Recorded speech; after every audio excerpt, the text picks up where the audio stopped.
The meeting ends, the decision is made, and the promotion slides across the table to the person you secretly know is weaker than you. Less talent, less effort, less loyalty, yet they glide forward while you stay where you are, nodding, agreeing, clapping for an outcome that quietly insults you. You stayed late. You were prepared. You followed every rule they told you would pay off in the long run. Show up. Be nice. Be patient. Don't rock the boat. And what did it buy you? A polite smile. A generic compliment. Then silence as the room's attention moves past you like you were never even there. Meanwhile, there is always that one person who walks in like the air belongs to them. They never rush to justify themselves. They never beg for approval. They speak less, but when they do, people lean in. They miss deadlines and still get forgiven. They make demands and are called confident. They move through rooms like they own the gravity. You see the contrast, don't you? You apologize for minor mistakes. They dismiss major ones with a shrug. You over-explain your intentions. They let people guess. You cling to reputation like it's fragile glass. They treat reputation as a mask they can swap whenever it serves them. And somehow, the universe keeps bending toward them. Most people call this luck, or charisma, or timing. That's the illusion that keeps you obedient. The truth is darker. These people are not blessed. They are disobedient. They are quietly breaking the social norms you were trained to worship. They do not play the peasant's game. They write their own rules while you cling to rules written to control you. You were taught that if you are good, patient, and honest, life will reward you. But the universe does not reward goodness. It rewards decisiveness. It rewards those who can see the hidden negotiations in every interaction and are willing to do what the domesticated majority refuses to even consider. This is where Machiavelli walks in like a banned book in a holy place. He is the forbidden voice whispering what your teachers, bosses, and parents would never dare admit. Power doesn't belong to the most moral. Power doesn't belong to the most hardworking. It belongs to the one who understands people as they are, not as they pretend to be, and who is willing to learn how not to be good when the situation demands it. Clarity is not a virtue. It's a weapon. Once you understand that truth, you stop asking, "Why don't they see my value?" and start asking, "Why am I still playing by rules that guarantee I lose?" You either command or you are commanded. There is no neutral. In this video, you're not getting comfort. You're getting a map, 13 specific social norms you were trained to obey that the unstoppable quietly break. Not recklessly, surgically break them, and you stop watching from the sidelines. You become the one people orbit around. The question is simple. When you see the game for what it is, will you keep bowing to it, or will you start rewriting it? Most people still cling to one comforting fantasy, that the universe is a moral accountant, quietly keeping score, waiting to reward them for being nice, patient, and fair. They move through life like employees of some invisible HR department, terrified of complaints, obsessed with staying appropriate, convinced that if they just follow the rules, everything will work out. Then there's the minority, the ones who test, who ask, what actually happens if I stop obeying? They discover the truth Machiavelli carved into history. The universe does not reward goodness. It rewards decisiveness. It rewards those who understand how people really work, and who are willing to act on that understanding when it becomes uncomfortable. From childhood, you were trained to believe the opposite. Be agreeable. Avoid conflict. Share everything. Wait your turn. You were not being taught morality. You were being domesticated. Social norms were wrapped in the language of virtue, but their real purpose was control, keep you predictable, keep you scared of disapproval, keep you easy to manage in classrooms, offices, and relationships. Machiavelli shattered that illusion with one sentence: a ruler must learn how not to be good, and use that skill when necessary. Not always, not randomly, when necessary. That is not a call to become evil, it is the demand that you grow up. Emotional adulthood means understanding that kindness without boundaries is weakness, that mercy at the wrong time destroys you, and that refusing to see reality does not make it less dangerous. Watch how power actually behaves. A CEO stands on stage speaking about ethics, community, mental health. They donate to charity, post pictures with children, cry during interviews. The same week, behind closed doors, they sign a deal that wipes out a competitor, fires thousands, and locks in their dominance for a decade. Publicly, they radiate empathy. Privately, they are cold, precise, and utterly loyal to their own interests. A politician praises loyalty to their mentor on camera, calls them a hero, a guide, a second parent. Off camera, the moment that mentor's influence drops, they switch alliances overnight, securing a stronger patron and a better position. People call it betrayal. History calls it survival. You either command or you are commanded. Clarity is not a virtue. It's a weapon. Once you understand that truth, you stop confusing appearance with reality. You stop assuming that public morality reflects private behavior. You start seeing reputation as a mask, not a soul. Power doesn't belong to the nicest. It belongs to those who can play both roles, virtuous in the light, ruthless in the dark. So you stand at a crossroads. Do you keep living as you were trained, waiting for fairness to notice you, terrified of anyone disliking you? Or do you step into a colder, clearer worldview, where you study power like a weapon, where you stop chasing approval and start tracking leverage? Because the first norm you break will feel like treason, and the one after that will feel like freedom. So let's be clear before we go any further. This is not self-help. This is not about feeling lighter, calmer, or more positive. The universe does not reward goodness. It rewards decisiveness. You are not here to heal your feelings.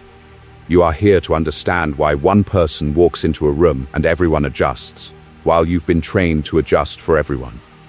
Most people are losing because they still play by rules written for peasants, not for players. They cling to social norms that promise safety, fairness, and approval, and then wonder why they end up predictable, replaceable, and easy to control. You either command or you are commanded.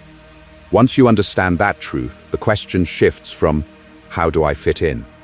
To what rules are secretly governing this room, and who wrote them? Machiavelli is not here for your comfort, he is here for your clarity. In The Prince, he literally tells rulers they must learn how not to be good and use that skill when necessary. He understood that people judge more by appearances than reality, that mercy, honesty, and generosity can destroy power when used at the wrong time. Clarity is not a virtue. It's a weapon, and he forged one of the sharpest ever written.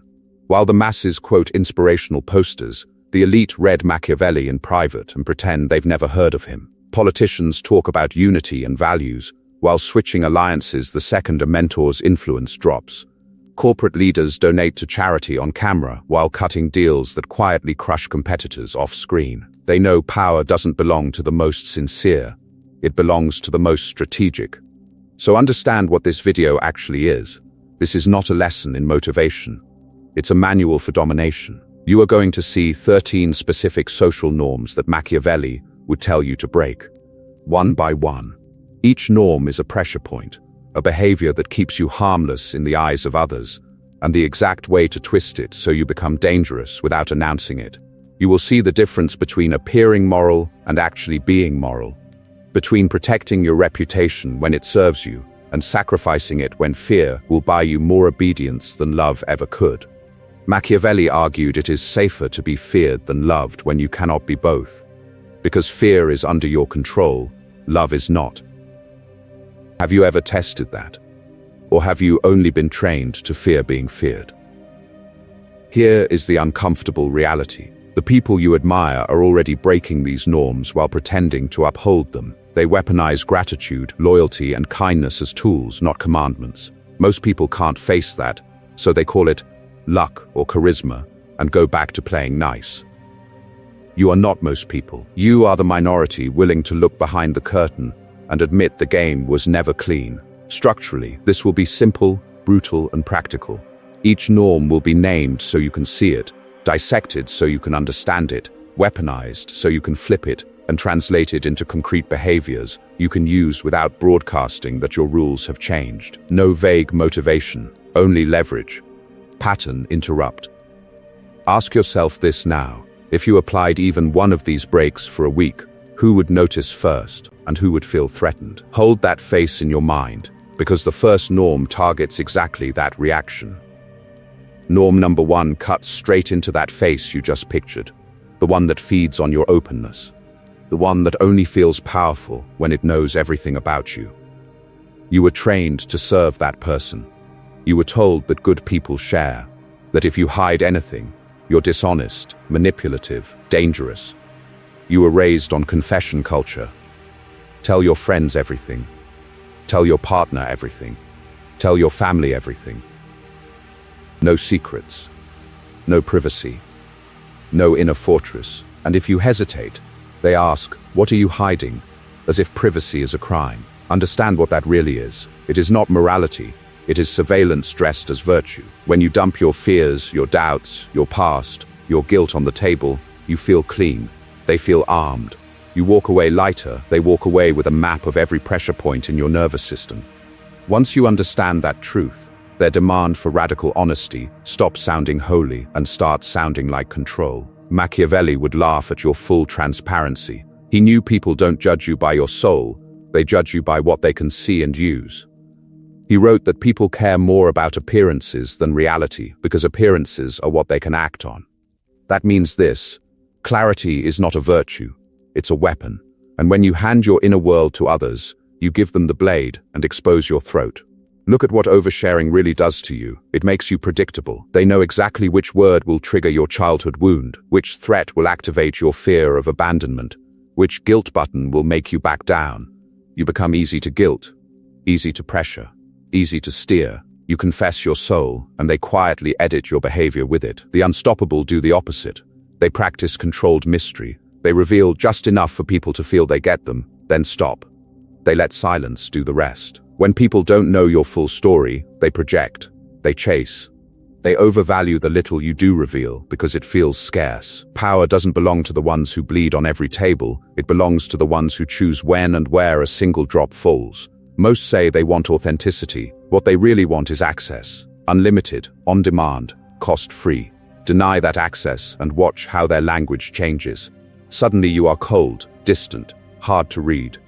Good. You either command or you are commanded. Distance is not cruelty, it is strategic oxygen. From now on, your fears, your plans, your loyalties are on a need-to-know basis. Machiavelli understood that the universe does not reward goodness, it rewards decisiveness about what you show and what you guard. Limit what you reveal, and your perceived status jumps instantly. People lean in. They speculate. They respect the walls they cannot see over. And this is only the first fracture. Once your mouth is no longer a weapon against you, the next norm targets the leash wrapped around your reputation itself. Once your mouth stops working against you, the next step is far more dangerous. You learn to say nothing. On purpose. Most people cannot tolerate that. Put them in a room with 3 seconds of quiet and watch what happens. They rush to fill the space with explanations, justifications, little personal confessions. They spill their history, their fears, their plans, all to win approval and escape the discomfort of being unread. Silence exposes them, so they drown it in noise. You will not. The unstoppable do something very different. They let silence breathe. They answer slowly, selectively, and only to the extent that it serves their position. They do not explain themselves unless explanation is leverage. They do not clarify rumors unless clarity shifts power. They understand that clarity is not a virtue. It's a weapon. Used at the wrong time, it disarms you. Used at the right time, it terrifies people into respecting boundaries they cannot see. Why does this work? Because humans hate uncertainty more than they hate you. The brain is addicted to prediction.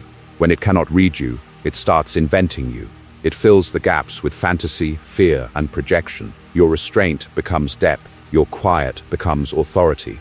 People assume you know more, can do more, and are willing to do worse than you actually are. They elevate, romanticize, or fear you just to escape the anxiety of not knowing where you stand. Machiavelli understood this before psychology had a name.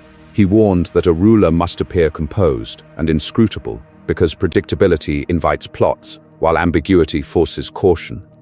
If people can map your reactions, they can choreograph your downfall. If they cannot, every move toward you feels dangerous. They overestimate your reach. They hesitate, and hesitation is where you win. Watch a negotiation. The amateur talks first, talks fast, and talks endlessly, handing out discounts and concessions that were never requested, just to avoid the pressure of the pause.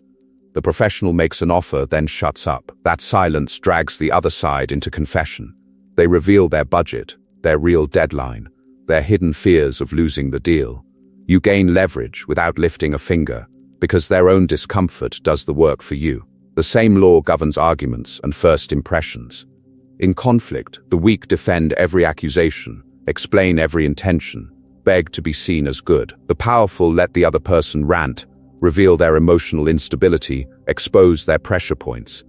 In first meetings, the forgettable try to be liked, the dangerous let others talk, listening with stillness that forces people to audition for their attention. This is not a lesson in motivation. It's a manual for domination. Once you understand that truth, you see why power doesn't belong to the loud. It belongs to the one who can hold the silence without flinching. But silence is only half the equation. The next fracture is worse. What happens when you stop defending your reputation at all and weaponize it instead? Weaponized reputation begins with one brutal move. You stop being an open book. You stop handing people the script to your mind and then wondering why they feel entitled to edit it. Most people leak. They fill every silence with nervous oversharing, explain every decision like they're on trial, answer invasive questions as if no is illegal, and narrate their insecurities to people who have done nothing to earn that level of access. That is not vulnerability. That is self-sabotage disguised as honesty. Clarity is not a virtue. It's a weapon. But you have been using it against yourself. You give strangers clarity on your fears, your doubts, your plans, your next move. And the moment they see you clearly, they see exactly where to press. You become easy to predict, easy to manage, easy to control. So you flip it. From open book to locked vault. You stop justifying. You stop narrating. You stop explaining every no like you owe the world a thesis. You answer questions, but you answer them briefly. Calmly, that doesn't work for me. I've already decided. I'm handling it. Full stop. Notice what is missing there. Justification, backstory, apology. You either command or you are commanded, and the one who explains less commands more. When someone pushes deeper, why didn't you come? Are you mad? What's going on with you? You redirect instead of confessing. Busy week. How are you holding up? You answer with questions. You shift the spotlight back to them. Most people are so hungry to talk about themselves they will forget they never got what they came for. In small talk, you cut the nervous biography. You don't dump your relationship drama on co-workers. You don't announce every insecurity to casual friends. You let people sit with partial information. You say, yeah, I've been working on some things, and you let their imagination do the rest. The universe does not reward goodness. It rewards decisiveness. The unstoppable decide what people get to know, and then they hold that line. You do not announce, I'm becoming more guarded now. That's what the fragile do when they want applause for boundaries. You just change your behavior. Less texting paragraphs, more one-line answers. Less here's everything I'm thinking, more I'll let you know. With co-workers, you stay polite, useful, but emotionally distant. With acquaintances, you share events, not emotions. With casual friends, you test loyalty before you reveal depth. Watch what happens. People start guessing your motives. They start asking, what are you up to? They seek your approval because your attention is no longer cheap. They think twice before disrespecting you because they cannot predict your reaction or your limits. Distance creates value. Mystery creates leverage. And yes, some will say you've changed, that you're cold. Dangerous, good. Once you understand that truth, you stop chasing their comfort and start collecting their respect. But this is only the surface. Guarding your inner world is one fracture. The next norm breaks an even sweeter lie that being loved is the safest foundation for power and not fear. Norm number 2, stop chasing love, start demanding respect. You were trained to believe the safest people are the most liked. The friend everyone invites, the co-worker who never offends, the leader who smiles at everyone and keeps the peace. You were told that if you are agreeable enough, patient enough, endlessly understanding, the universe will somehow protect you. Has it? Look around. The most loved people at work are usually the most overworked. The most nice in a group are the ones silently carrying everyone else's weight. The agreeable are praised in public and quietly used in private. This is the first lie you break. Being universally liked does not make you safe. It makes you available. Machiavelli's correction is brutal. When you cannot be both loved and feared, it is safer to be feared. Why? Because fear is under your control. Love is not. Love is a mood. It rises and falls with convenience, gossip, and self-interest. Fear is a calculation. People ask themselves, what happens if I cross this line? And they adjust. This is where the weak panic. They hear fear and picture a cartoon villain, screaming, threats, obvious cruelty. That is not power. That is insecurity with a microphone. Real control is quieter. It is the unspoken understanding that disrespect has consequences. You do not need to be a tyrant.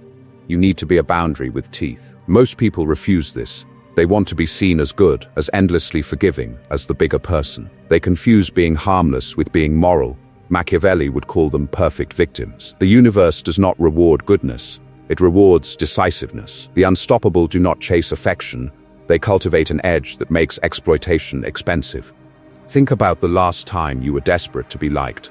How did people treat you? Suddenly, you were the one staying late, covering shifts, listening to hours of emotional chaos, doing just one more favor. They loaded you with guilt when you hesitated. They used emotional blackmail when you tried to pull back. Why? Because they knew you would avoid conflict at all costs. Clarity is not a virtue. It's a weapon. See what is happening there? They are trading you fake love for real labor, compliments for obedience, approval for your time, your peace, your power. And you pay the price because you fear being called selfish more than you fear being drained. You either command or you are commanded. Power doesn't belong to the one everyone likes. It belongs to the one everyone is careful with. The one whose name makes people think twice before lying, disrespecting, or overstepping. In this series, you will not become a loud tyrant. You will become something far more dangerous, calm, disciplined, and expensive to mistreat. In the next norm, you will learn how to build that quiet edge into your reputation itself, so people obey the image of you before they ever test the reality. That edge is not an accident. It is engineered through fear, not panic, not chaos. Controlled fear, the kind that makes people pause before they waste your time, raise their voice, or play games with your name. Most people confuse this with abuse, because they only know two settings: be nice until you explode, or be openly cruel. You will use neither. You will become precise. Understand the difference. Chaotic fear is a drunk parent screaming at random. No pattern, no logic. Everyone walks on eggshells, but no one respects the source. They only wait for escape. That is weakness pretending to be power. Controlled fear is something else. It is predictable consequence. It is clear lines, calmly enforced, every single time. Clarity is not a virtue. It's a weapon. People test boundaries the way they test fences. They lean, they push, they shake it a little harder each time. They show up 10 minutes late, then 20. They joke with disrespect, then watch your face for permission. They miss one small deadline, then a larger one, waiting to see when you finally snap or quietly give in. Most people do. They trade control for short-term comfort. You will not. You enforce in the small things so you never need a scene in the big things. Someone keeps missing deadlines, you stop giving them critical tasks. No argument, no speech, just removal of access. Someone speaks to you with the wrong tone, the conversation ends, calmly, immediately. Over time, people learn that your lines are real. Your preferences become unspoken rules. Around you, standards are not suggestions. They are gravity. This is where Machiavelli becomes dangerous. He warned that mercy at the wrong time destroys authority. The universe does not reward goodness. It rewards decisiveness. When someone disrespects you blatantly, and you let it go to be liked, you teach everyone watching that your power is negotiable. One decisive response, delivered once, can prevent 10 future rebellions. Look at any effective leader. The manager who quietly reassigns a chronic gossip to a dead-end role. The executive who fires one high performer for lying publicly and never raises their voice. After that, no one needs a memo about honesty. Fear did what a speech never could. And here is the real architecture of fear. Once your consequences are calm, consistent, and known, you stop needing to use them. Your reputation travels faster than you do. People start policing themselves around you. They lower their voice. They meet the deadline. They think twice before testing that fence, because they have heard what happens when someone does. This is how the unstoppable build a protective aura around their time, energy, and status without ever shouting. You either command or you are commanded. Once you understand that truth, you stop asking for respect and start designing an atmosphere where disrespect feels dangerous. But fear is only half the equation. In the next norm, you will see how to weaponize its shadow twin, the quiet hunger people feel when you pull your presence away. Fear is only half the equation. The other half is you becoming the person people do not want to cross, not because you shout, not because you threaten, because your boundaries feel like stone and consequences follow like gravity. Most people broadcast that they are safe to exploit. How?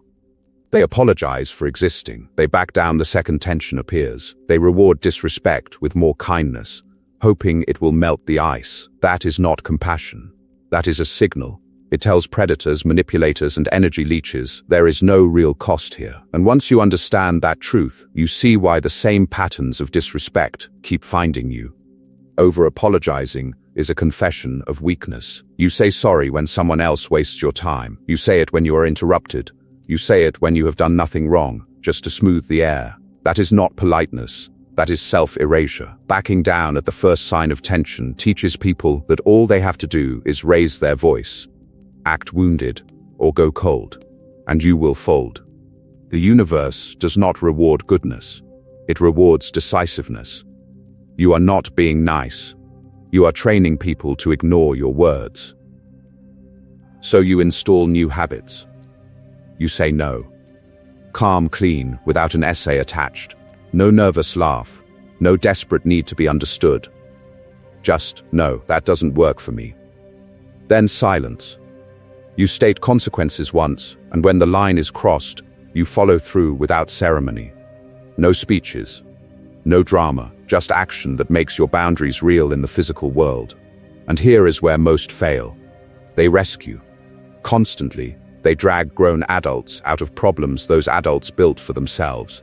Missed deadlines, reckless spending, emotional chaos. You swoop in.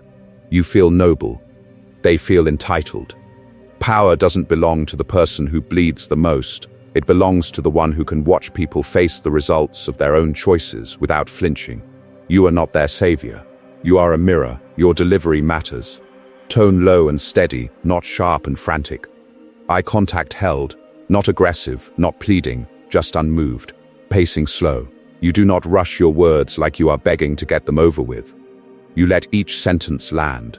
This is how you project that your boundary is not up for negotiation. Clarity is not a virtue.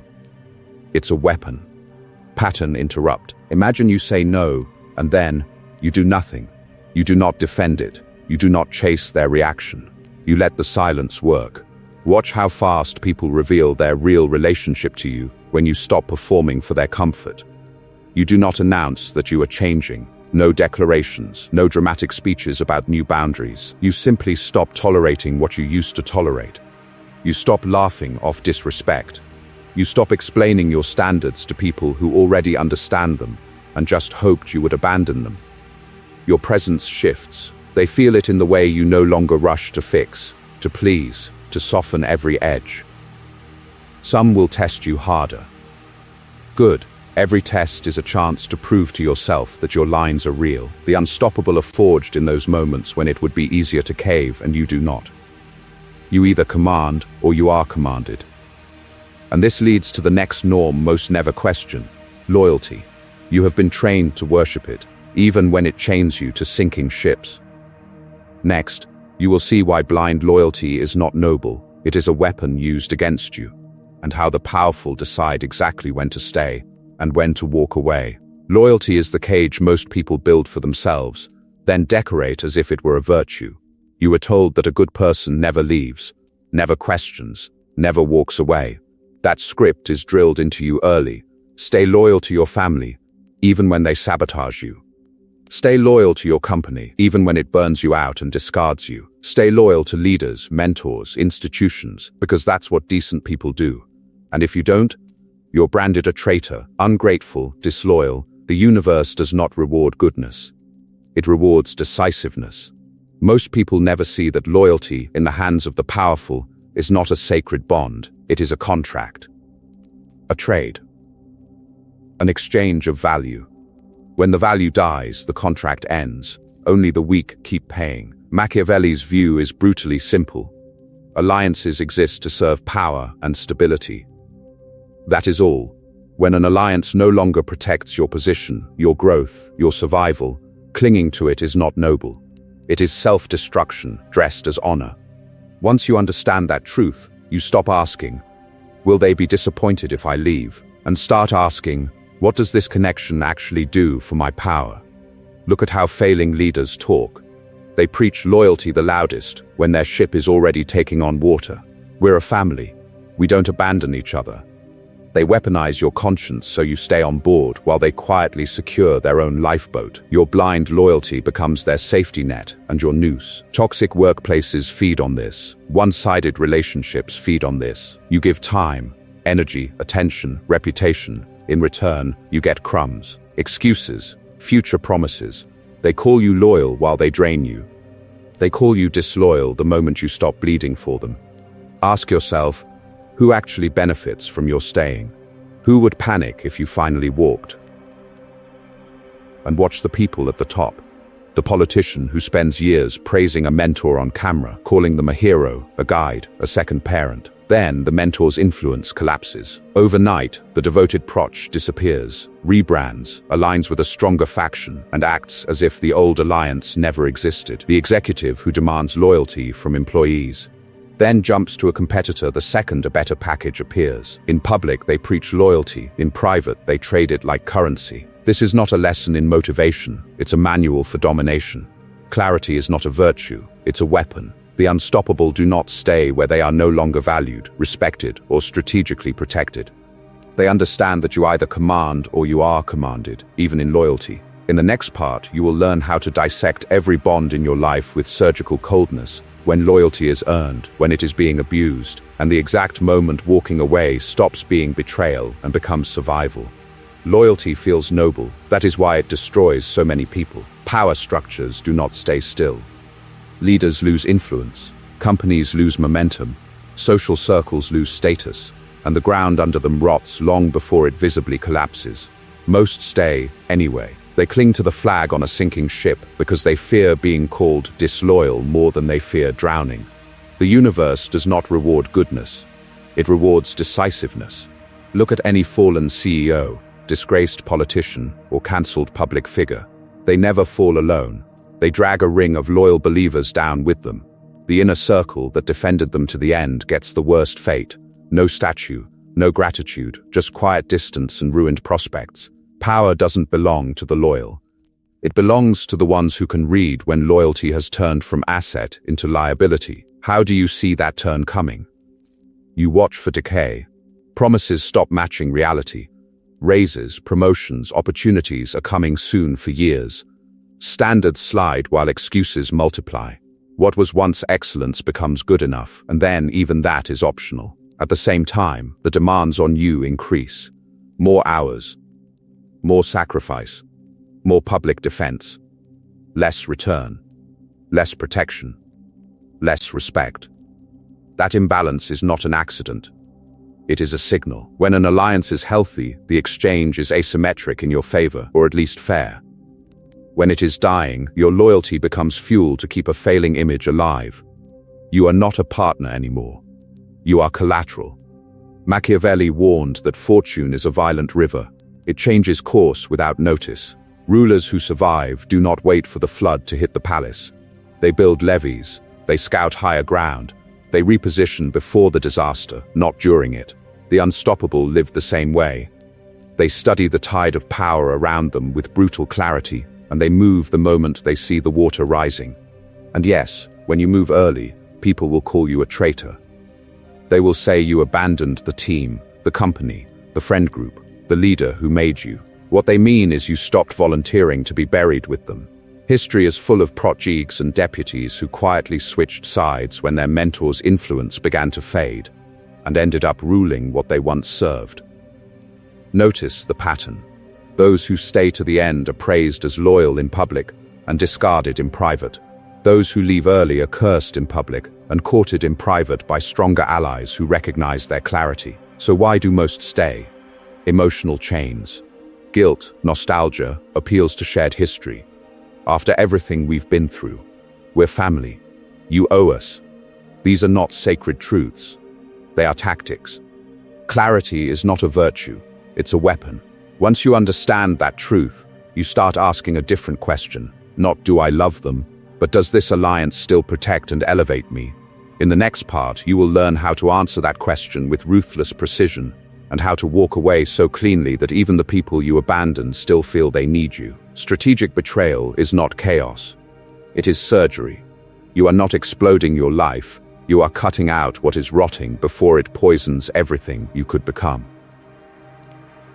Most people betray from emotion. They get offended, feel disrespected, explode in anger, and torch the bridge while screaming from it. That is not power. That is a tantrum. Calculated realignment is different. You move because the alliance no longer protects you, no longer respects you, no longer aligns with the future you are actually building. You leave not to hurt them, but to stop them from hurting your trajectory. The universe does not reward goodness, it rewards decisiveness. The loyal victim and the loyal strategist both stay for a while, but only one is tracking the cost. The unstoppable do not cling to dying structures out of nostalgia or fear of judgment. They ask one question on repeat: does this connection still increase my power, my clarity, my control over my own path? Your first move is not a dramatic announcement. Your first move is quiet subtraction. You reduce how often you answer messages. You stop volunteering for extra work. You stop defending them in public.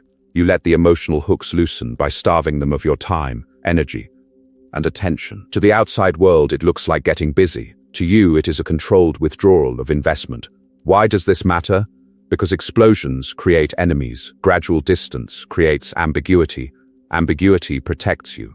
When you finally step away, it feels like the end of a long drift, not a betrayal. People complain less about what they cannot clearly name.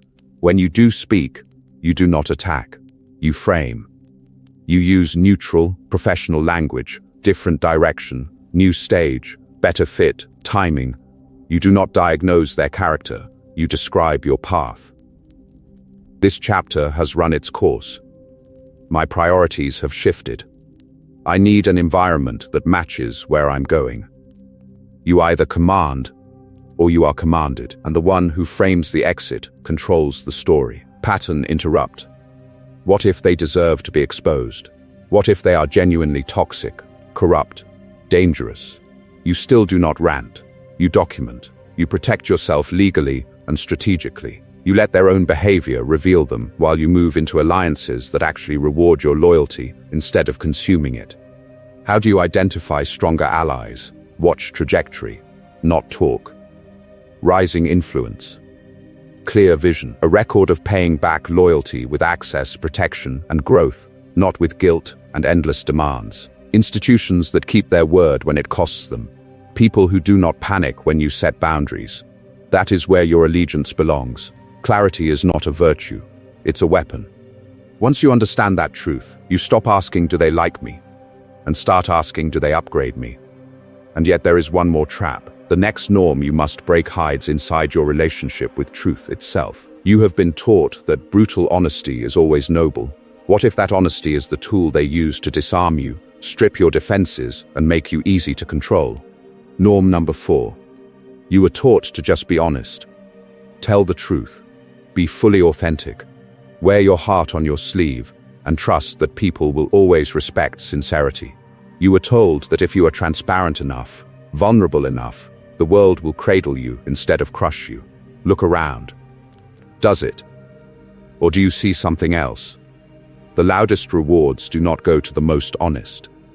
They go to the most controlled. The universe does not reward goodness. It rewards decisiveness, and nowhere is that more visible than in how people respond to appearances. Machiavelli's observation is brutal. People judge more by what they see than by what is.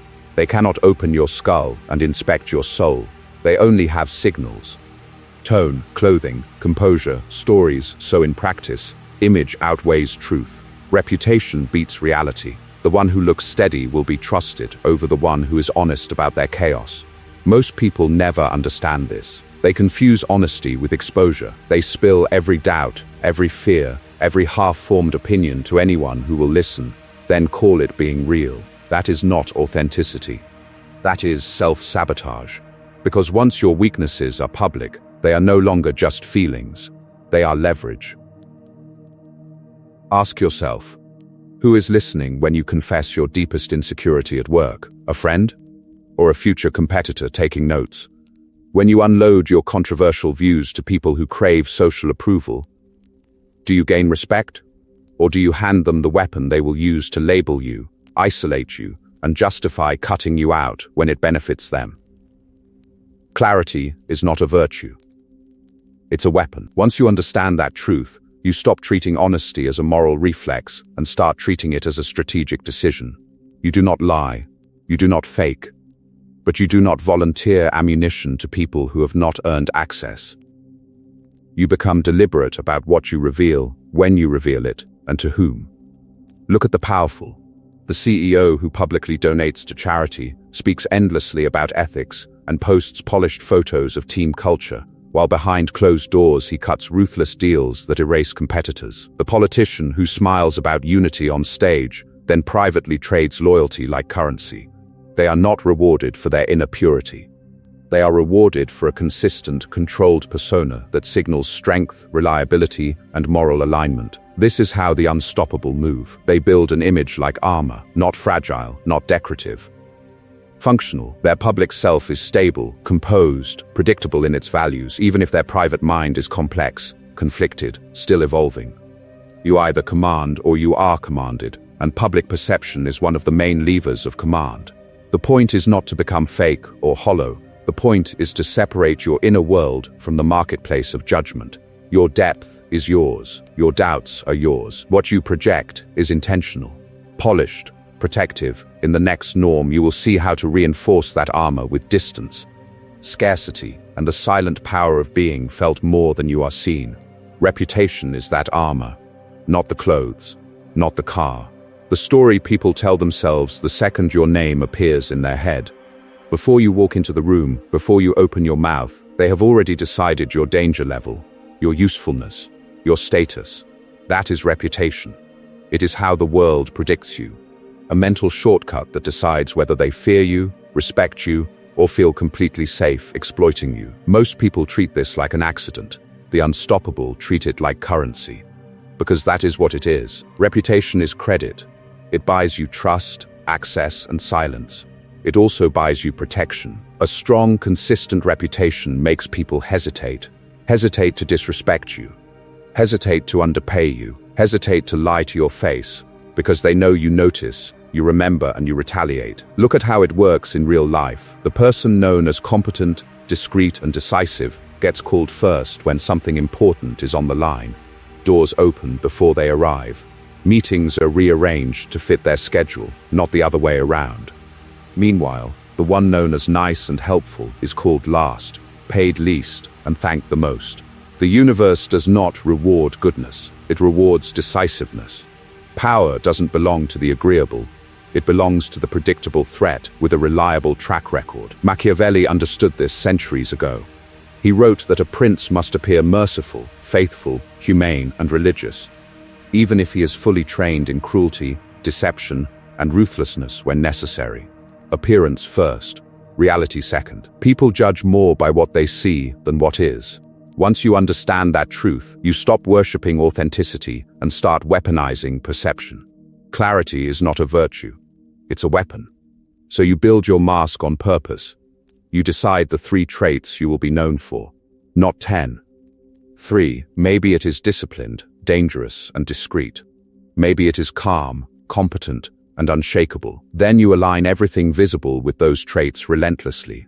Your language, your posture, your online presence, the way you answer messages, the way you handle conflict. Every public move either deposits into that reputation or drains it. You do not overshare. You do not contradict your own image for comfort. You do not post chaos and then demand to be seen as stable. You either command or you are commanded, and reputation is one of the main tools of command. Neglect this, and others will write your role for you. You become nice but forgettable, reliable but expendable, the background character in their story. They call you only when they need a favor, never when they plan the future. And you wonder why you feel invisible. This is not a lesson in motivation. It's a manual for domination. You are building armor you can spend. Later, you will learn when to protect that image at all costs, and when to shatter it on purpose, to trigger fear, scarcity, and a new level of control. You want power over a room? You do not start with what you say. You start with what you hide. The unstoppable are not just disciplined in action, they are disciplined in disclosure. Most people vomit their life out on the table for anyone who pretends to listen. Strangers on a plane know their fears. Co-workers know their bank balance. Acquaintances know their family drama. Then they wonder why they feel exposed, misunderstood, and easy to move. Power doesn't belong to the loud, it belongs to the edited. You need layered truth, different versions of access, different depths of reality depending on who is standing in front of you. Strangers get your surface, your role, your general direction, the image you are currently investing in. Acquaintances get patterns, not details. They know you are busy building something, not that you are 3 months behind on payments. Allies get context and strategy, but only around shared goals. The inner circle, the very few, get your real doubts, your real numbers, your real scars. Everyone else? They get the trailer, not the full film. Once you understand that truth, you stop treating honesty as a reflex and start treating it as a weapon. You do not lie. You curate. You delay. You withhold what weakens your position in this specific arena. Your long-term doubts about your career, not for the job interview. Your financial struggles, not for the negotiation where they will use them to crush your price. Your family chaos, not for the office where people are hunting for leverage. Your most controversial opinions, not for environments where you gain nothing by bleeding for your authenticity. The universe does not reward goodness, it rewards decisiveness. You are not obligated to hand people ammunition just because they asked a question with a smile. When they ask, "How's everything going?" you do not confess that you are lost and terrified. You say challenging, but moving forward. Technically honest, strategically framed. When they press, "Are you sure this will work?" you do not pour out your private fears. You say, "I've run the numbers." The upside is worth the risk. Clarity is not a virtue, it's a weapon. But it has to be aimed. You aim it by pausing. One breath before you answer. One silent check. Does sharing this strengthen or weaken my position right now? Does it build the reputation I am choosing, or does it feed the version of me they feel safe ignoring? If the answer is weakness, you close the door. If the answer is power, you open it fully, and here is your pattern interrupt. You have also been trained to worship consistency, to believe that once you say something you must defend it forever or be called fake. That belief is a cage. In the next law you will break it. You will learn how changing your mind, on purpose and in public, can become a weapon that keeps you untouchable while everyone else is trapped defending old versions of themselves. This is not a lesson in motivation, it's a manual for domination. Norm #5. Consistency is overrated. Adaptation wins wars. You were trained to fear one accusation above all. You changed. In school, at work, in relationships, you were told that changing your mind makes you fake, weak, a flip-flopper with no spine. Meanwhile, the ones who never change, the ones who cling to the same opinions, the same story, the same identity for decades, they get praised as solid, reliable, true to themselves. That praise is a trap. The universe does not reward goodness, it rewards decisiveness. And decisiveness means you are willing to kill yesterday's strategy the second it stops working. Most people won't do that. They would rather protect their image than their future. They would rather be consistent than effective. You are not here to be consistent. You are here to win. Machiavelli understood this before any self-help book existed. He watched rulers fall because they had one style, one method, one way of dealing with people, and they clung to it out of pride. He wrote that fortune favors those who can change their conduct with the times, who bend with the storm instead of screaming that the weather is unfair. Once you understand that truth, you stop worshipping consistency and start worshipping results. Look at your own life. How many dead strategies are you still defending because you announced them loudly? A career path you have outgrown, but you keep grinding at it because you told everyone that was your dream. A relationship that is clearly rotting, but you stay because leaving would contradict all the speeches you made about loyalty. An identity you built at 20 that now feels like a costume, but you keep wearing it because people expect it. That is not integrity. That is self-imprisonment. Rigid consistency locks you into dead relationships, dead habits, dead versions of yourself. It keeps you predictable, and the predictable are always prey. Power doesn't belong to the ones who never move. It belongs to the ones who can pivot without flinching, who can walk away from what no longer serves them while everyone else is still arguing about whether it's allowed. Watch the powerful closely. They change opinions, alliances, and methods all the time.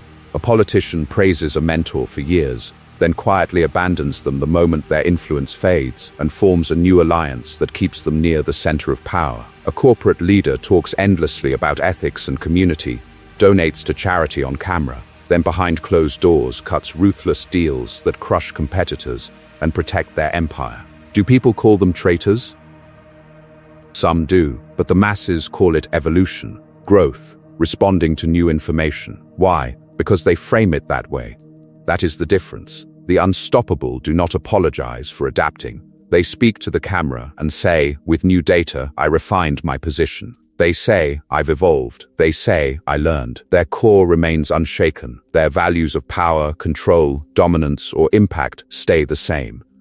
Only the tactics shift. To the untrained eye, they look principled. To those who see clearly, they are simply strategic. Clarity is not a virtue. It's a weapon. When you see that consistency is often just fear of judgment in disguise, you stop defending it and start using it. You will learn how to shift publicly without looking unstable, how to reverse a decision without bleeding authority, how to make flexibility look like intelligence while everyone else calls it chaos. In the next law, you will turn your visible adaptations into proof that you are dangerous to underestimate, because in a world that worships sameness, controlled change looks like prophecy. You either command or you are commanded. You want that prophecy effect? Then you need one thing most never master: the illusion of consistency inside relentless evolution. People say they want you to be the same. They don't. They want you to be explainable, predictable, contained. What they really need is not a frozen version of you, but a story where every change you make can be filed under "of course they did." That's who they are. Once you understand that truth, you stop clinging to old skins just to calm weak minds. Here is the secret. People don't track your history, they track your narrative. They remember themes, not details. If your shifts can be framed as serving one dominant thread, you can reverse positions, burn bridges, change industries, and still look coherent. The universe does not reward goodness. It rewards decisiveness, and decisiveness wrapped in a clear story looks like destiny. So you define the story first. Power, mastery, impact, truth. Choose a core narrative that can survive any pivot. Everything I do is to understand power more deeply. My life is a pursuit of mastery. I exist to build things that outlast me. Now every tactical shift becomes a chapter, not a contradiction. You are not lost. You are evolving the weapon. Look at the public figures who reinvent without losing face. The actor who becomes a political leader, the ruthless CEO who turns philanthropist. On the surface, they reversed course. But listen to their framing. The politician says, I've always fought for my people. Now I do it on a larger stage. The mogul explains, I built companies. Now I'm building solutions for the world. Same theme. New arena. Respect preserved. Machiavelli understood this long before press releases and brand strategists. He wrote that a ruler must adjust his nature to the winds of fortune. Sometimes bold, sometimes cautious, sometimes merciful, sometimes brutal. Not because he is unstable, but because the terrain changes and power doesn't belong to those who freeze. It belongs to those who can bend without snapping their public image. Here is the uncomfortable part. Clinging to outdated versions of yourself and calling it integrity is cowardice in costume. You are not protecting your values, you are protecting your comfort. You are afraid that if you move, people will say you've changed. Good, let them. The unstoppable do not worship their past selves. They execute them when necessary. Clarity is not a virtue, it's a weapon. You use it to decide which part of you is permanent and which is negotiable. Values may stay, methods do not. You can abandon a career, a belief, an alliance, and still say with a straight face, this is the same mission. I've just outgrown the old tools. And if you say it with enough conviction, people will rewrite your history to match. Because the next step is even darker, not just evolving without losing face, but turning every visible change into proof that resisting you is dangerous. You either command, or you are commanded. Command requires something simple and brutal. You must be willing to become someone else, while the world is still getting used to the old you. Most never do this. They cling to a stale version of themselves because it feels safe, because it wins them predictable approval. But power doesn't belong to the predictable. It belongs to the ones who treat identity as a weapon, not a cage. Start with an audit, quiet, honest, surgical. Ask yourself, which beliefs are still making you money, opening doors, increasing your leverage, and which ones now exist only to protect your ego or keep other people comfortable? The universe does not reward goodness. It rewards decisiveness. That belief you defend because it's who I am, if it doesn't move you closer to power, it's dead weight. Do the same with habits, that daily routine, that content you consume, the way you respond to conflict. Does it make you dangerous or dull? Most people call it stability, when what they really mean is I'm afraid to evolve because someone might notice. Clarity is not a virtue, it's a weapon. Look at each pattern and ask, without mercy, does this still serve the current war I'm fighting? Then, your alliances. Who benefits from you staying the same? Who subtly punishes you when you grow? Who gets nervous when you talk about changing industries, moving cities, raising your standards? Their discomfort is data. The unstoppable treat relationships like investments, not sentimental trophies. You do not owe loyalty to the version of you they met years ago. Professionally, your pivot must look less like confusion and more like precision. You don't run away from a field, you follow opportunity. You don't start over, you double down on your strengths in a better arena. The story you tell is simple. You identified where your leverage is highest and you moved. People respect that. Why? Because it signals control, not chaos. Same rule for your circle. You don't announce a friendship purge on social media. You just start allocating your time with cold intent. Less energy to those who drag you back into old scripts.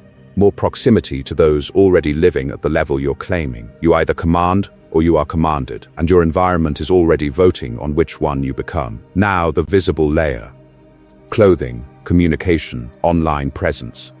You update the armor to match the mission. Sharper silhouettes, cleaner language, bolder boundaries. You don't over-explain the shift, you let people feel it. Explanation invites negotiation. Presence ends debate. Here's the pattern interrupt. You've been trained to narrate every change, to justify each pivot so no one feels threatened. What if you stopped? What if your only explanation was your results? Once you understand that truth, you'll see the next norm for what it is.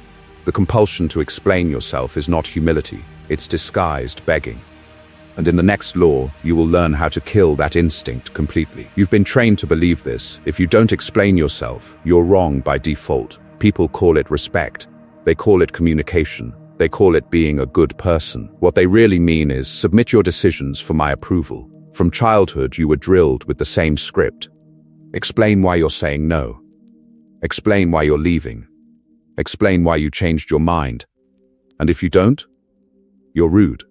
You're arrogant. You're hiding something.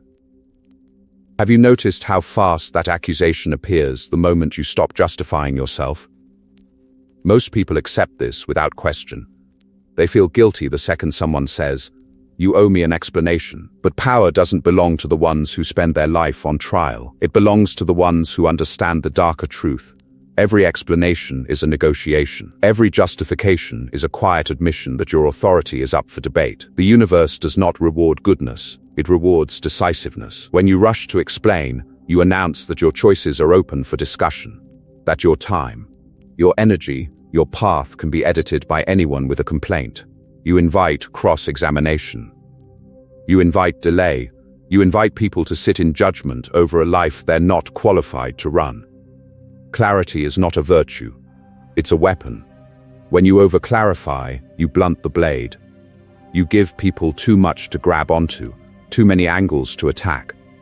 Why are you doing that? Becomes an interrogation, not a question. Can you help me understand? Becomes a disguised attempt to renegotiate your boundaries. Have you ever noticed how the longest explanations always lead to the longest arguments? Machiavelli understood this instinct for control. People do not just want to know what you're doing, they want the feeling that they could have stopped you if they wanted to. When you justify, you feed that illusion. You hand them leverage. You turn your own decisions into a group project, and then wonder why you feel drained, resentful, and strangely powerless in your own life. The unstoppable do it differently. They state decisions clean. I won't be attending. That doesn't work for me. I'm leaving this role. No essay, no emotional presentation. If they give a reason, it's strategic, not apologetic. It's to direct perception, not to beg for understanding. They know you either command or you are commanded, and endless explanation is obedience dressed as politeness. Watch any high-status leader. The CEO who ends a discussion with, "We're moving forward." The politician who simply says, "I've decided," while smiling for the cameras. The reasons they share are calculated narratives, not desperate confessions. They protect their power by controlling access to their inner world. When you cut explanations, you change what people read in your silence. Your time stops looking cheap. Your emotions stop looking available on demand. Your decisions start to feel inevitable instead of negotiable. And in the next norm, you'll see how that shift in perceived inevitability makes people fall in line, even when they don't like you. Their resistance doesn't come from logic. It comes from the tiny places where they still think they can negotiate you, and your language is where they look for that weakness first. Most people don't speak. They leak. They trail off at the end of sentences, add nervous laughter, stack justifications like sandbags against imagined disapproval. They finish every request with "if that's okay," as if they need a permission slip to exist. That is not communication. That is a preemptive apology for having needs. Listen to ordinary conversations. "I was just wondering, it's no big deal, but I can totally change it if you want." Every phrase is a white flag. Every extra word tells the room, "You can overrule me." Power doesn't belong to people who talk like that. It belongs to the ones whose sentences land like a period, not a question mark in disguise. Machiavelli understood this. He wrote that a ruler must learn how not to be good. The modern version? Learn how not to be soft in your speech. Clarity is not a virtue. It's a weapon. When you say, "I'm leaving at 6, instead of, "I was thinking of leaving around 6, if that works," you change the entire negotiation. Same content, different spine. So you replace leakage with clean, declarative lines. "I'm not available. That doesn't work for me. We're going with option A." You don't pad it. You don't rush to fill the silence. You let the period sit in the air and do the work you used to do with 3 paragraphs of explanation. You either command or you are commanded. And the difference is often one breath at the end of a sentence. Will people push back? Of course. They're used to the old you. They will probe for the opening. Why not? Can't you just this once? You used to be more flexible. This is where the weak start explaining themselves into a corner. The powerful restate. Calmly, "I'm not available." We're still going with option A. No new justifications. No emotional essays. You force them to either accept the boundary or expose their true intention to control you. This is where decisiveness becomes magnetic. The universe does not reward goodness. It rewards decisiveness. People follow the one who sounds sure, long before they check who is correct. The unstoppable understand that truth and use it. They speak as if the decision is already reality, and others adjust around it.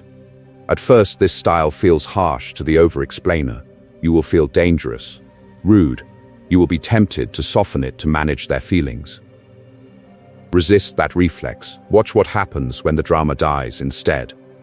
Fewer debates. Fewer guilt trips. Less hidden negotiation over every inch of your life. The reduction in chaos becomes addictive. And once your words start landing like that, there's one more norm you'll have to break. The one that tells you to make everyone feel safe in your presence. You make one more shift, and people stop treating your life like a public suggestion box. You move from apology to authority, from explaining to ending negotiations. Look at where you leak power every day. A friend invites you out and you don't want to go. What do? You write a paragraph. I've had such a long week. I'm exhausted. I have this thing tomorrow. I feel bad. You hand them a pile of reasons they can attack. You can rest tomorrow. It won't be late. Come on. You never make time for me. You invited the argument. You opened the door. The unstoppable close it instead. The script is short. I'm not going to make it tonight. Then silence. Not a speech. Not a justification. A decision. It rewards decisiveness. Watch what happens next. People who are used to debating your time will push. They will demand the old you. That's the test. You repeat once, calmly, I won't be there, and you let the silence do what you're afraid to let it do. Same at work. Your boss drops extra tasks on you at 6 p.m. Old you explains, I'd love to, but I already promised my family, and I'm really overwhelmed, and I've been staying late all week. Translation, my boundaries are negotiable if you argue well enough. New you says, that won't get done tonight. I can start tomorrow. Then you stop talking. You do not rush to fill the discomfort. You let them feel it. Ending relationships? This is where most people collapse into apology theater. They write essays. They dissect every memory. They try to leave while keeping the other person's feelings perfectly intact. That is how you stay trapped. Your new script is brutal in its clarity. This relationship no longer works for me. I'm ending it. When they demand reasons, you give one line at most. My decision is final. Then you hold the silence like a blade. Clarity is not a virtue. It's a weapon. And silence is the sheath that makes people respect it. The urge to explain is just the urge to trade authority for comfort. Can you feel that itch in your chest? That panic that they might think you're cruel, unfair, ungrateful? Good. That's the addiction leaving your system. You are learning to stand in the discomfort without reaching for the drug of over-explaining. Once you understand that truth, your environment rearranges itself. People who only respected you when you were pliable will rage, guilt, withdraw. Let them. Power doesn't belong to the one who bends the most. It belongs to the one who can hold a line without shaking. The ones who value strength, clarity, decisiveness, they lean in. They stop testing every boundary because they finally believe you have them. And this is where the next norm shatters. Because as you stop apologizing, you will be accused of something darker, not being fair. In the next law, you'll see why fairness is a story told to followers, and why every serious power structure on Earth runs on strategic unfairness instead. Fairness is the word people use when they realize they have no power, but still want to feel morally superior. You were raised on it, conditioned with it, told that if you are fair, generous, and balanced with others, the world will eventually mirror that fairness back to you. That is the story peasants are given so they don't revolt. Because power doesn't belong to the fair. Power doesn't belong to the patient. Power belongs to the ones who understand that life is built on imbalance and then position themselves on the heavy side of the scale. Machiavelli's insight is simple and brutal. Power is built on asymmetry. Some people command more resources, more options, more leverage. They sit closer to the levers of money, information, and reputation. And they do not surrender that position because you showed up with a well-reasoned speech about what is equally deserved. Most people cling to fairness because it feels safe. They go into negotiations, workplaces, and relationships asking, what's fair for both of us? They want harmony. They want approval. They want to be seen as good. So they accept bad deals just to avoid conflict. They say yes to unpaid extra work. They stay in lopsided relationships. They swallow disrespect, all to protect an illusion of balance that does not exist. Look at your own life. How many times have you agreed to meet in the middle when the other side started at an extreme? That is not fairness. That is you rewarding their aggression with your compliance. The universe does not reward goodness. It rewards decisiveness. You either command or you are commanded. The powerful understand this. They build arrangements that look fair on the surface, but are quietly tilted in their favor. A company offers a competitive salary while locking you into a non-compete that strangles your future options. A manager talks about teamwork while keeping control of all crucial information, so only they can never be replaced. A partner insists on equal say while making sure all the financial accounts, contacts, and escape routes sit in their name. On paper, it looks balanced. In practice, one side can walk away intact and the other side cannot. That is asymmetry. That is control. Clarity is not a virtue, it's a weapon. Once you understand that truth, you stop begging for fairness and start asking a different question. Where is the hidden tilt, and how do I move it in my direction? In the next law, you'll stop playing defense against other people's structures and start designing your own asymmetries, so you are no longer the one quietly absorbing the cost of everyone else's power. You stop asking, "Is this fair?" and start asking, "Where is the tilt?" Because every deal has one, every agreement hides a slope. The question is simple: are you standing on the higher ground or sliding quietly downhill while smiling for the photo? To design the tilt, you first dissect leverage, alternatives, information, timing, perceived indispensability. These are the four knives on the table. Most people walk into a negotiation with empty hands and a hopeful face. The unstoppable walk in already knowing, if this collapses, I still eat. More alternatives, more power. Fewer alternatives, more obedience. You either command or you are commanded. Information is the second blade. Whoever sees more of the board controls the game. In corporate contracts, the party with the lawyers, the data, the market research, writes standard terms that just happen to lock in their advantage. The other side calls it fair because they do not see the hidden clauses governing fees, renewals, exit penalties.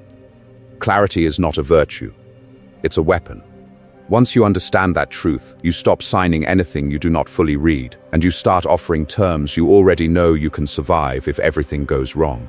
Then comes timing. Power doesn't belong to the one who wants it most. It belongs to the one who can wait, the one who can walk away.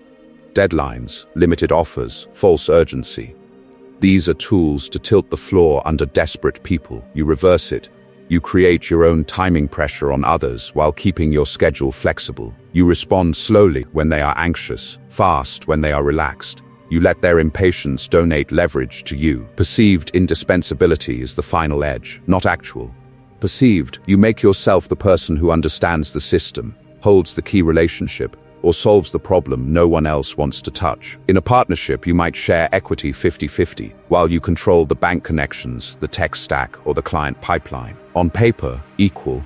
In reality, if you disappear, everything stalls. That is asymmetry. You structure roles, responsibilities, and rewards so your upside dwarfs your downside. You take equity, they take salary. You take performance bonuses, they take fixed fees. You take decision rights, they take job titles. In friendships, one person always organizes, introduces, connects, the other just shows up. Who quietly accumulates social power in that dynamic? Who can withdraw and make the absence felt? Machiavelli warned you, gratitude is weak and short-lived, self-interest is constant. The universe does not reward goodness, it rewards decisiveness. So you do not rely on people remembering what you did for them. You bake your advantage into the structure. You get paid on the back end. You secure veto power. You keep ownership of what cannot be replaced. Aim for fair enough, not perfect fairness. Let others feel respected. Let them win visibly. But you must always know, privately, exactly how the deal feeds you more than it bleeds you. And if you realize the tilt is against you, do you complain, or do you do something far more dangerous? In the next law, you'll learn how to quietly dismantle a bad structure from inside it and rebuild it in your image before anyone notices what shifted. You've been trained to believe that taking the worse end of the deal makes you noble, that sacrificing your time, your peace, your energy somehow proves your worth. But look at your life. Has martyrdom made you powerful or just exhausted and replaceable? The universe does not reward goodness, it rewards decisiveness. Most people never calculate the real cost of what they agree to. They see a 50-50 split and feel reassured, as if symmetry equals justice. You do not have that luxury. When someone offers you a fair compromise, you ask a different question. Who bleeds? And who benefits? Your cost is not just money, It is time, energy, risk, and opportunity. How many hours will this demand from you? What emotional storms will you have to absorb? What happens if it fails? Who carries the fallout? Who walks away clean? While they share the profits, are you the one sacrificing sleep, reputation, and sanity? Clarity is not a virtue. It's a weapon. Use it to strip every deal down to those 4 costs before you say yes. Watch for the structure where you provide stability and they enjoy freedom. You stay late at work to fix their mistakes while they protect their image. You hold the relationship together, manage their moods, remember every detail while they need space and keep their options open. They call it teamwork. They call it love. But power doesn't belong to the one holding everything together. It belongs to the one who can walk away without their life collapsing. So you stop playing the martyr. You stop accepting equal deals that drain you asymmetrically. You do not accuse. You do not plead. You speak from capacity and alignment, not hurt. Given my current priorities, I can't commit that much time for that level of return. This setup leans heavily on my emotional and practical labor. If we want it to work, the responsibilities and rewards need to reflect that. Calm, precise, unapologetic. This is not a lesson in motivation. It's a manual for domination. You either command or you are commanded. When you walk away from unfair fairness, you send a quiet signal into the room. You are not available for martyr roles dressed up as moral duty. At first, people will push back. They will call you selfish, difficult, ungrateful. What they mean is, you stopped paying the hidden tax that kept them comfortable. Once you understand that truth, something shifts. The next time someone tries to hand you the emotional mop and the smaller share, you don't explain your value, you simply decline the role. That doesn't work for me. Silence. Let them feel the gap. You train them to approach you with cleaner terms or not at all. And this is where the next law begins to bite. Because the more you refuse to be endlessly available, the more your absence becomes expensive. Scarcity multiplies your perceived value overnight. The unstoppable do not rush to every call. In the next section, you'll learn how to weaponize that distance and make people chase what they once took for granted. Norm number 8. You were trained to be on call. For everyone. All the time. Good friends answer instantly. Good employees reply in seconds. Good partners are always reachable, always just a text away.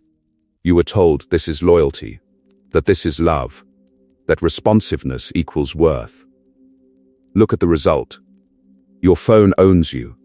Other people's urgency hijacks your day. You flinch at every notification like a servant waiting for the bell. This is not connection. This is control. And you agreed to it because you were told that saying no makes you selfish, that delayed responses are disrespectful, that distance is dangerous.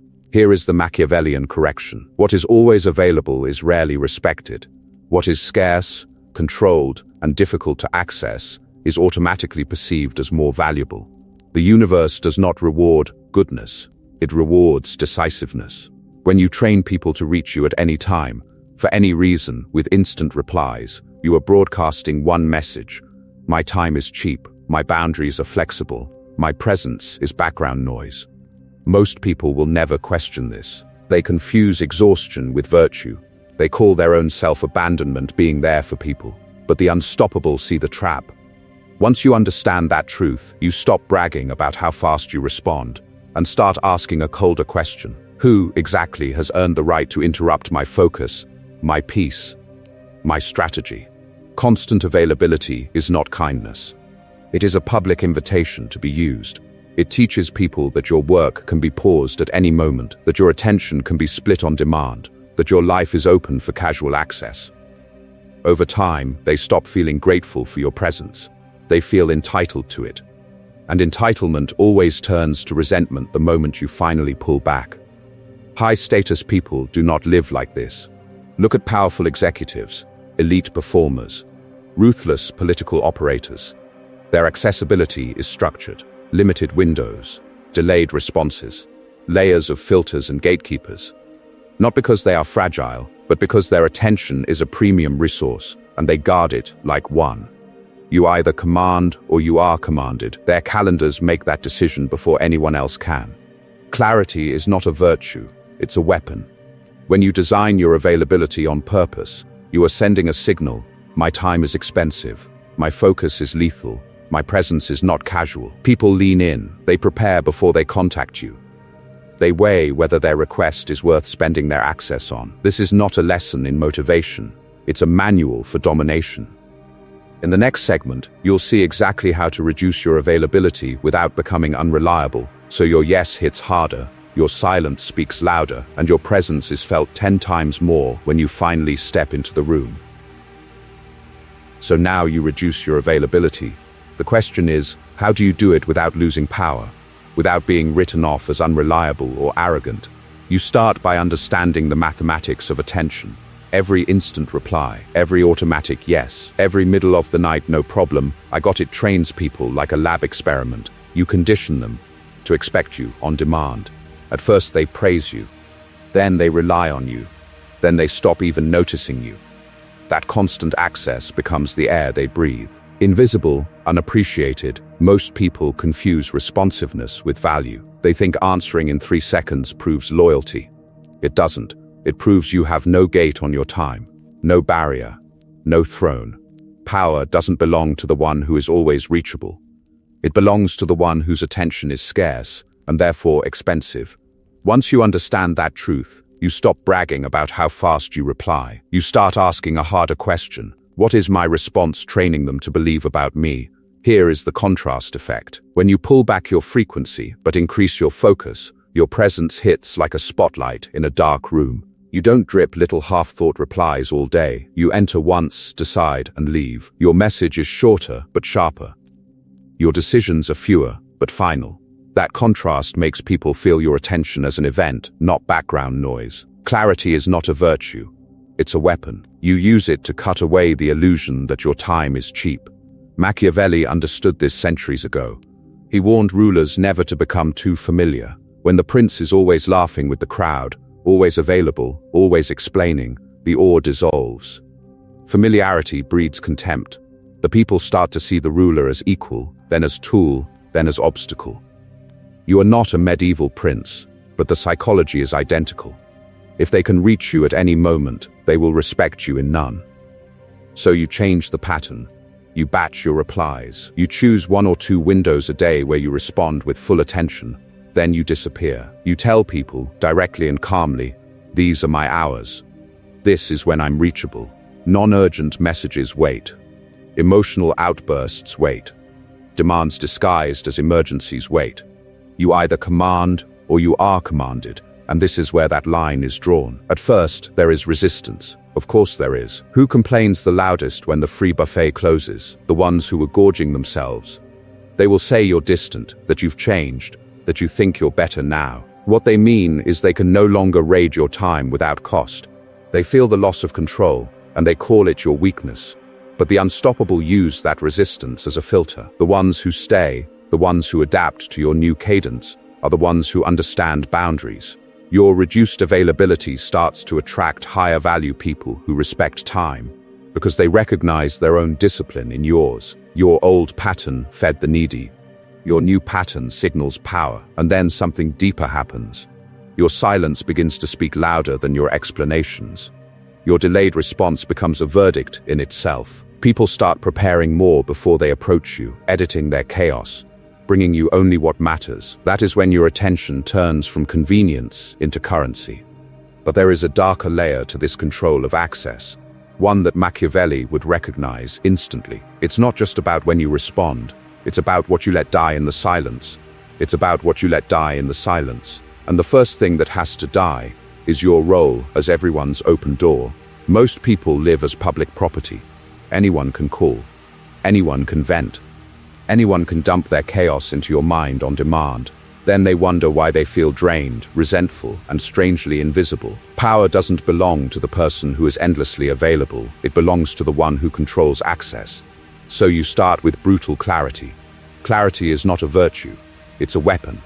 Take out a page and write down the names of everyone who has unfiltered access to you right now. The late-night callers, the constant texters, the co-workers who just need 5 minutes that always become 40. Then ask a question almost no one dares to ask. Who has actually earned this level of access? Not who would be offended if you took it away. Who has earned it? This is where the doormat dies, and the gatekeeper is born. You redraw the perimeter. You introduce friction. No more spontaneous venting sessions on your commute. They get scheduled calls, or they get nothing. You set clear office hours, even if you don't have an office. I'm available between these times. Outside of that, your phone is silent. Your door is closed. Your attention is yours. You limit favors per person. Yes, consciously, I help you with one major thing this month. After that, you solve your own problems. Most will never say this out loud, but the unstoppable live by it. Because the universe does not reward goodness, it rewards decisiveness. You are not a bottomless well of emotional labor on tap. You are a finite resource, and finite resources are respected when they are scarce. Then you weaponize your environment. You close the door instead of leaving it half open. You change your seating so you're not the easiest person to approach. You turn off notifications, put your phone face down, leave messages unanswered until it serves you to respond. You either command or you are commanded, and your physical space is part of that command. Watch what happens. People say, you're harder to reach. Good. That sentence is proof your value is rising. And yes, the accusations will come. You've changed. You're colder. You used to be there for me. The old you would rush to defend yourself, to explain, to win back their approval. That reflex is dead now. You don't argue your right to boundaries. You calmly reaffirm your priorities. I'm focused on my work. I'm protecting my energy. I'm not available for that anymore. No justification, no debate. Just a statement of reality. Once you understand that truth, their guilt trips become background noise. Their discomfort is not your emergency. Their access was a privilege, not a birthright. Because the next norm you will break is even more dangerous to their comfort. You've been trained to be emotionally safe, endlessly soft, a cushion for other people's chaos. In the next law, you will learn why developing a colder edge is not cruelty, but armor, the shield that will protect your heart, your focus, and your rise to power.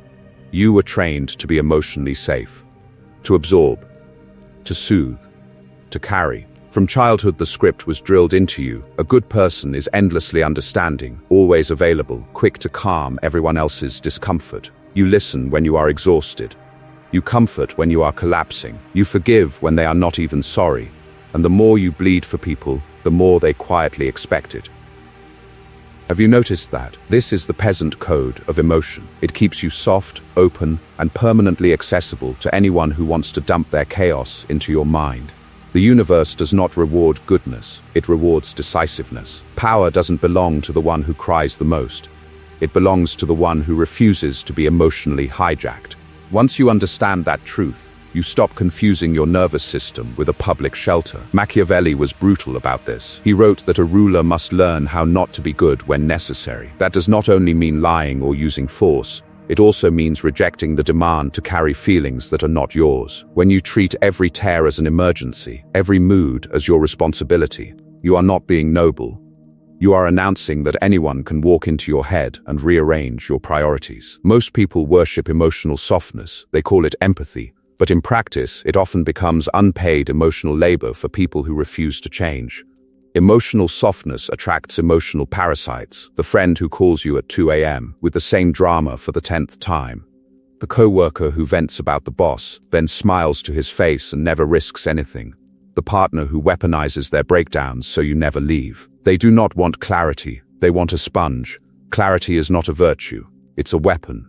Controlled coldness is that weapon in action. It is the ability to stay unmoved by manipulative tears, guilt trips, and dramatics, while still acting ethically on your own terms. You hear the story. You see the pattern. You refuse to be dragged into the same emotional maze again. You can say, I understand you're upset, and still not bend your decisions. You can care about someone's pain without renting out your entire life to it. This is where the unstoppable separate from the obedient. You either command or you are commanded. When you stay emotionally available to everyone, you become available to no real mission. Your focus dissolves in other people's storms. Your goals slow down so their feelings can speed up. And the worst part, they start to see your softness as weakness, not generosity. Controlled coldness is not cruelty. It is protection. It is you saying, my energy is not a public resource, my mind is not your dumping ground, my time is not the reward for your refusal to grow. You draw lines. You keep your composure when others escalate. You let their drama crash against a wall that does not move. And yes, they will call you heartless. They will say you have changed. What they mean is that the free ride is over. In the next law, you will learn how to turn that new emotional distance into strategic distance, how to step back, become scarce, and make your presence itself a source of power. They will call you heartless because their favorite weapon stopped working. For years, your empathy was their remote control. One tear, one crisis, one broken voice message at 2 a.m. And you came running. Understand this, compassion is powerful, but only when it is a choice. Not a reflex, not a button they can press on demand. When your nervous system is trained to rush in every time someone shatters, you are not being kind, you are being controlled. Most people confuse automatic rescue with goodness. Machiavelli would call it what it is, weakness dressed as virtue. Look at the patterns. The same person who always has a crisis that never ends, only pauses. The dramatic meltdown, followed by the emotional apology, followed by no change at all. The friend who vanishes when you need them, but appears instantly when their life explodes, and they need you to mop up the pieces. These are not accidents. This is training. They are teaching you that your peace is negotiable, their chaos is not. Machiavelli warned that mercy, used at the wrong time, does not reform people, it licenses them.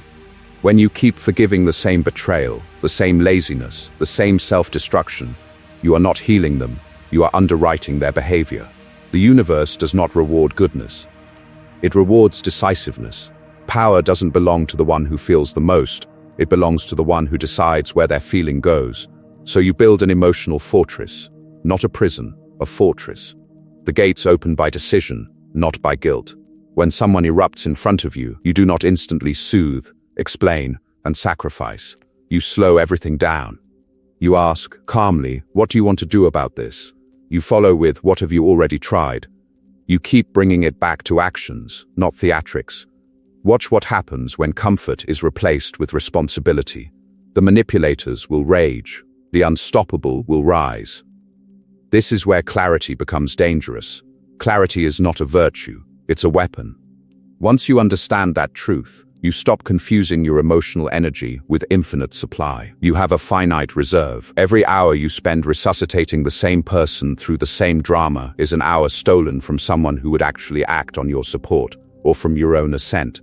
You either command or you are commanded, and emotional labor is one of the quietest chains. Directing your compassion toward those who move, who implement, who change, is not cruel. It is strategic mercy.